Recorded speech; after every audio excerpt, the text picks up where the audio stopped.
Welcome to the Matrix Revolutions. Captain Roland's ship, the Hammer, is drifting through the real world trying to establish contact with Captain Niobe's ship, the Logos. Trinity sits patiently by Neo's bedside.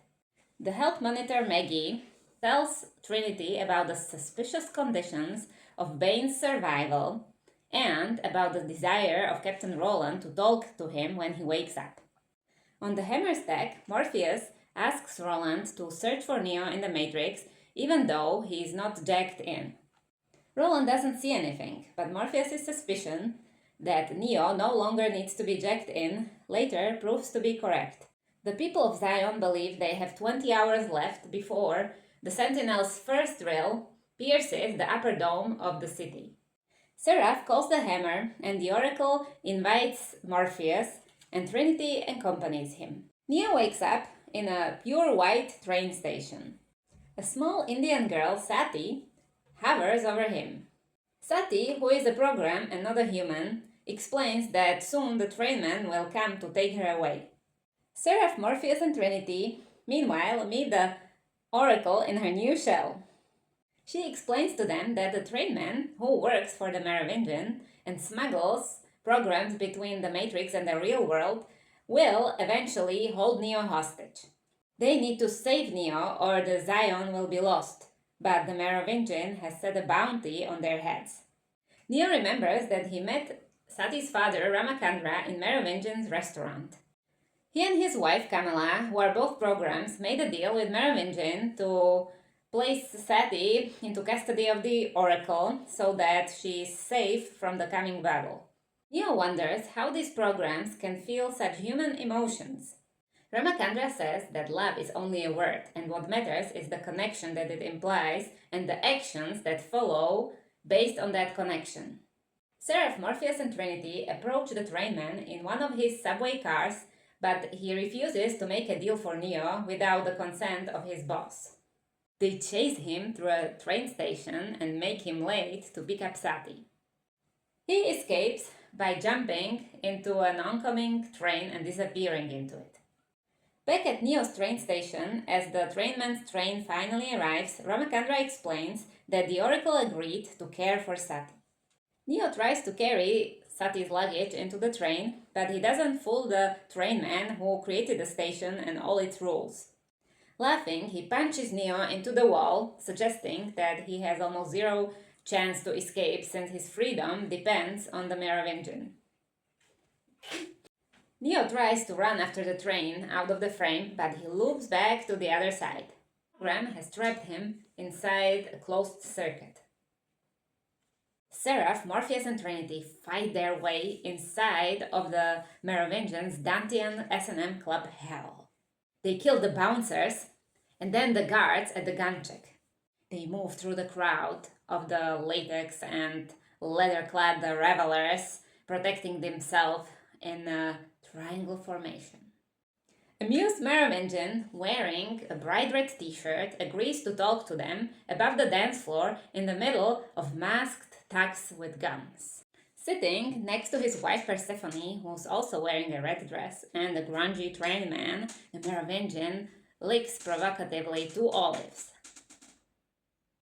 Seraph, Morpheus, and Trinity try to make a deal for Neo, but the Merovingian will release him only in exchange for the Oracle's eyes. Trinity refuses the deal and starts a fight. She points her gun directly on Merovingian, so nobody dares to shoot. She revises the deal, and if they don't return Neo, she will pull the trigger and everyone present will be killed. Persephone and Merovingian understand that her threat is sincere. Meanwhile, in the train station, Neo focuses on finding a way how to escape. He has a vision in which he sees 3 heavy cables, but he doesn't know what this image means. A train finally comes, and Trinity, who persuaded the Merovingian to release Neo, comes out of it. The two embrace and kiss. Seraph, Morpheus, and Trinity take Neo to visit the Oracle, who is baking cookies with Sati. Neo now sees the Oracle from a new perspective and decides it's time for him to learn more.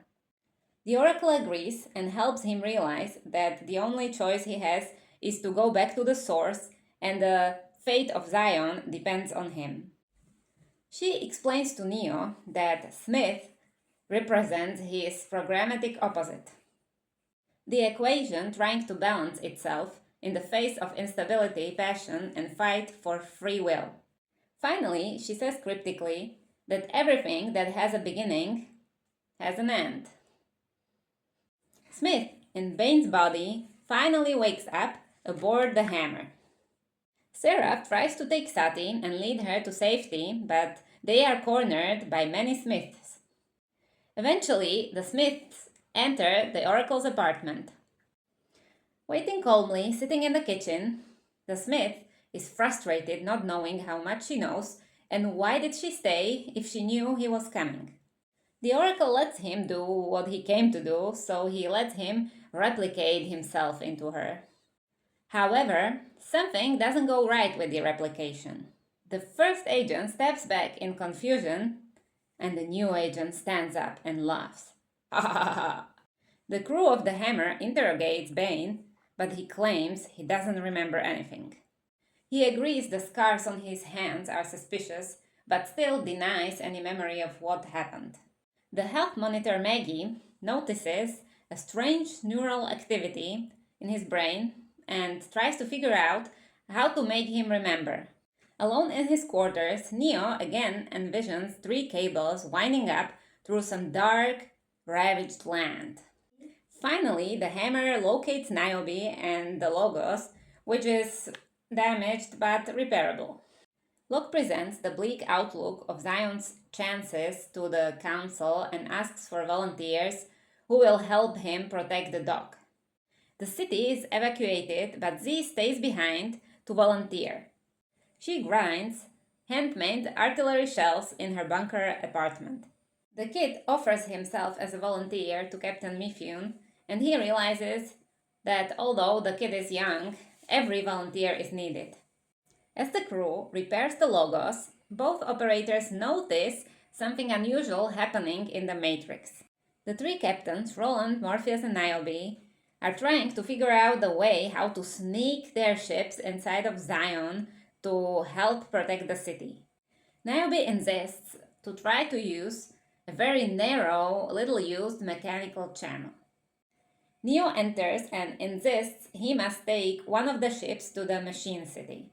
Roland resists, saying that no one in the last century has made it even close to the city.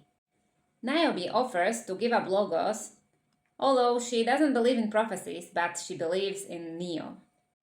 Alone in the medical bay with Maggie, Bane slowly pretends to regain the memory and admits he has blown the EMP. She tries to sedate him, but he stabs her to death before she can warn anyone. In a quiet moment, Neo tells Trinity that he doesn't know what's gonna happen in the Machine City and that he's probably not coming back. She tells him that she will accompany him anyway. They say goodbye to Link and Morpheus, and Niobe pilots the Hammer, which takes off for Zion. Just as Neo and Trinity set off with the Logos, all the power shuts off. Trinity goes to investigate the fuses below the hatch. As they fly off, the Hammer's crew discovers Maggie's dead body and that Bane disappeared. Realizing that Bane must have snuck onto the Logos, the crew can't go back because he might have gained control of another EMP. On board of Logos, Trinity is fighting Bane, letting Neo know via intercom that Bane is on the ship. Neo emerges from the cockpit with a gun and finds Smith/Bane holding Trinity with a knife at her throat. Although Trinity urges Neo to shoot, Bane notices with disgust the feelings of love that make Neo lay down the gun. Bane calls Neo Mr. Anderson and throws Trinity down the hatch, grabbing the gun. Slowly, Neo realizes that Smith has concealed himself in Bane. Just before Smith can fire a fatal shot, Trinity manipulates the fuses and kills the lights. In the ensuing fight, Bane blinds Neo by jamming a work light into his eyes, burning them out. Bane taunts Neo as he's waving his arms helplessly. Bane picks up a massive crowbar and prepares to smash Neo's head. Hulk smash. As Bane swings, Neo ducks, and we can see from Neo's point of view that he can still see machines and programs. In the next fight, Neo gains the upper hand and knocks Bane's head off. He saves Trinity from the fuse room and they embrace. At Zion, the dog prepares for battle.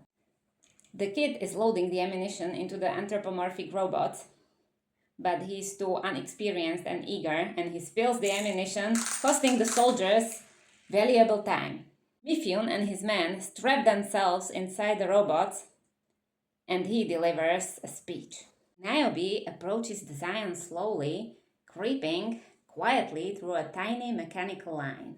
Despite her skills, she makes a mistake, and the Sentinels immediately sense her. So she demands full power and races down the line. The machines finally breach the dome. A monstrous corkscrew splits the upper sphere of the dome, falling through the city, causing massive damage. Hundreds of Sentinels swarm into the opening. Z and her friend load rocket launchers. Z loads and her friends shoots. At the dog, bullets fly. The robots are loaded with new ammunition under attack. The Sentinels swarm around the command center. Z's friend shoots again as another massive drill drops through the dome. Niobe races towards Zion, covered by Sentinels, driving recklessly but successfully. Z and her friend climb up a few levels and try to shoot a drill's core, but they accidentally hit a Sentinel. In response, several Sentinels try to squeeze into their narrow opening. They kill Z's friend, but Z escapes. Zion is trying to open the city's gate to let in the hammer. The gate jams, but the kid and Z manage to fight off the Sentinels and open the gate manually. Niobe blasts through the half-open gate and slams into the city wall. The Logos discharges its EMP and thousands of Sentinels are suddenly disabled. People greet the crew as heroes and Link reunites with Z. Locke is furious because the EMP disabled all of Zion's hardware, leaving it completely vulnerable to another wave of Sentinels. So he blows up a shaft, sealing the city for a couple of hours. The Sentinels have already arrived in a mushroom-like cloud plume. Niobe and Morpheus defend their decision to give one ship to Neo in front of the Council. Trinity and Neo slowly approach Machine City. Neo, using his second vision, navigates Trinity toward a mountain range where he sees the three cables he saw earlier in his vision. Massive, city-sized ships emerge from the landscape and unleash hundreds of pods at the Logos. Neo stops as many as he can, but he's unable to deflect them all. Sentinels attach themselves to the ship.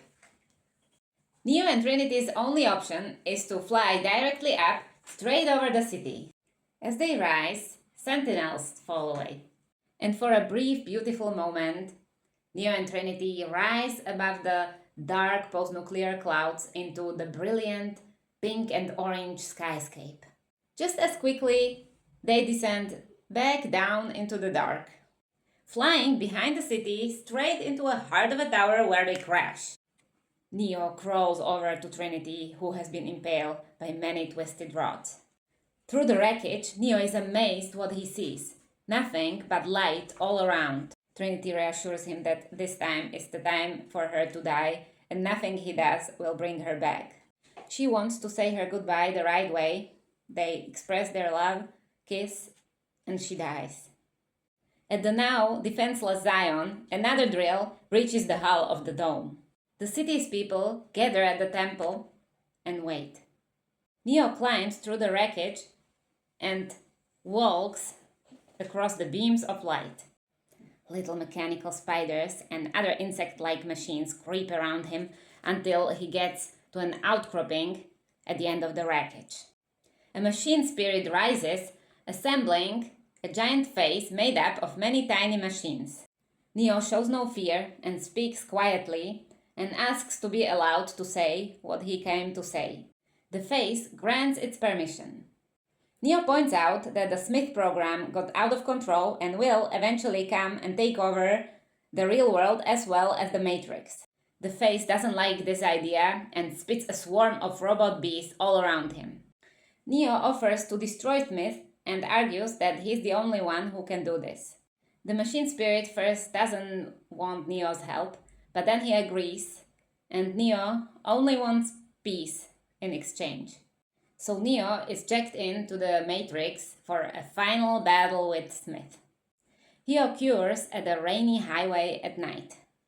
Smith has meanwhile replicated himself probably into every inhabitant of the Matrix. Neo comes to fight a representative Smith as countless other Smiths are watching them. Their fight rages from the streets into the sky to empty warehouses. The two strike each other with such force they send shockwaves through the atmosphere, breaking glass all over the city. Neo gets up every time he gets knocked down. Smith says that the purpose of life is to end, as he drives Neo deep to the ground, forming a crater filled with rain and green liquid sewage. Smith asks why Neo keeps getting up. What is the cause? Is it freedom, survival, truth, peace, or love? Neo answers that he gets up because he chooses to. Strangely, Smith says that everything that has a beginning has an end, revealing that a bit of the oracle lurks inside him. Neo allows Smith to replicate himself inside him. The machine spirit gives Neo a bit of a jolt, and Neo, in a flash of light, explodes out of Smith's body. The nature and cause of Neo's victory remains a bit mysterious, but Neo apparently purged the Matrix of Smith and restored it to its former state. Precisely where Smith was laying just a moment ago, now the oracle is laying in a puddle of water. So the Smith that Neo was fighting was the replica that originally has been the oracle. Neo lies on the wreckage in Machine City, exhausted. In this moment, the Sentinels suddenly withdraw from the Zion. The kid delivers the good news to the city and people rejoice. Link and Z embrace, and so do Niobe and Morpheus. Neo is slowly pulled into the source with no indication whether he is dead or alive. The real-world Matrix remakes itself. The architect and the oracle meet on a bench in a park on a beautiful morning and confirm that everyone who wants to be freed will be freed. Seraph and Sati arrive, and Sati embraces the oracle.